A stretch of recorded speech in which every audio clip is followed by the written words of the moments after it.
Hello বন্ধুরা, আসসালামু আলাইকুম। কেমন আছেন সবাই? আজকে গুরুত্বপূর্ণ একটা ব্যাংকের ইতিহাস নিয়ে হাজির হয়েছি। এক নজরে প্রাচীন থেকে আধুনিক ব্যাংকিং এর যাত্রা। আমরা এখন যে ব্যাংকিং সিস্টেম দেখি তা কিন্তু একদিনে তৈরি হয়নি। হাজার হাজার বছর ধরে বর্তমানে এই বিবর্তন। চলুন এক ঝলকে দেখে নেই প্রথম ব্যাংকিং এর ফ্যাসিনেটিং ইতিহাস।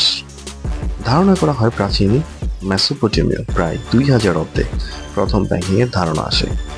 মানুষ তখন তাদের মূল্যবান শস্য এবং অন্যান্য পণ্য মন্দির বা রাজকীয় শস্য ভাণ্ডারে জমা রাখত নিরাপত্তার জন্য।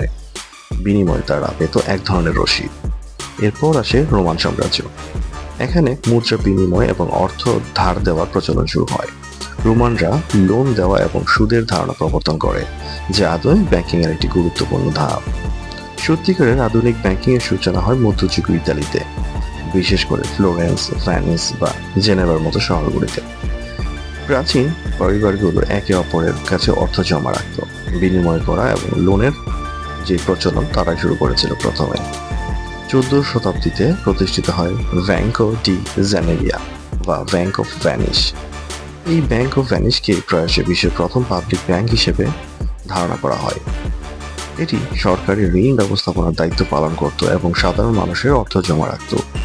এরপর আসে ব্যাংক নোট বা কাগজের মুদ্রার প্রচলন, যা লেনদেনকে আরো সহজ করে তোলে।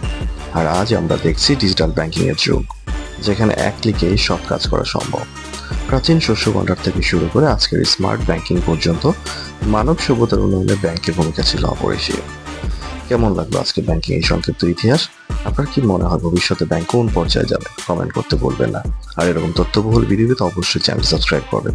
ধন্যবাদ সবাইকে।